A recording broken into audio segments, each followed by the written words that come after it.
G'day, welcome to the destination of one of my walks, which is the Tuggeranong railway siding. It's on the Monero line, which of course leaves Sydney, ends up going down through Goulburn, through Bungendore, then Queanbeyan, then the Tuggeranong railway siding, before going to Michelego, onwards to Cooma, and then ending in Bombala. It was built over stages. It reached Bombala, finished in Bombala in 1924. So, anyway, I think they're talking about heritage listing this, which I think would be appropriate. It's a very old siding, and I don't think many people actually know that Tuggeranong had a railway siding, but of course Tuggeranong was here well before Canberra. So, yeah, progress. One thing did used to make me wonder about these though, what stopped people coming down in the middle of the night and just switching the tracks? They must have stopped oh no, big padlock.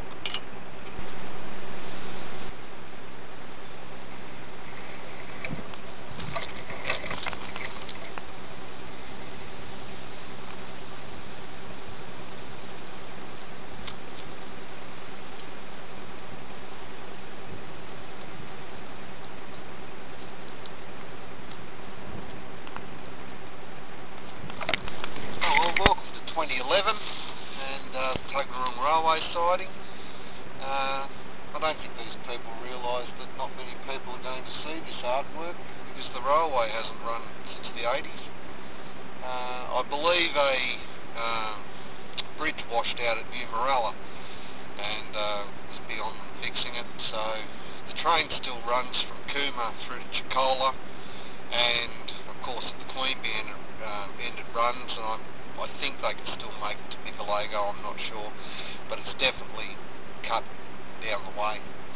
Anyway, this is the railway siding, and looking really colourful today, so that's news. This is the last time I was up here, but still a nice quiet spot.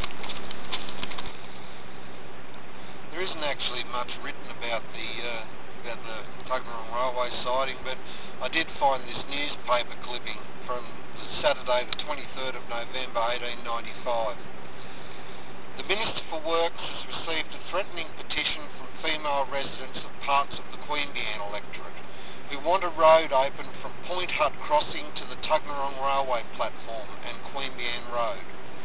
The petitioners state there are limits even to feminine endurance. Therefore, Mr. Young better beware of rousing their indignation. Unless the request is complied with, the next excursion train might bring an angry deputation armed with broomsticks and weapons to interview him. Oh well, one for the 1895 Canberra feminists, eh?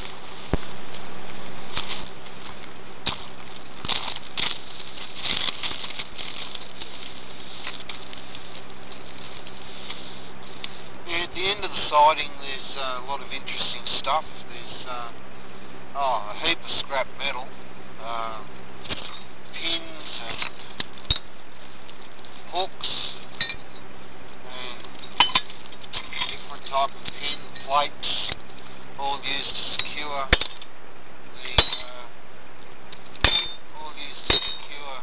the railway tracks together. And one thing that's a little bit concerning is what looks to be a brake lining from the train, which would be no doubt asbestos, so it's probably best to leave that alone. But anyway, railway pins. Maybe I could go well on eBay.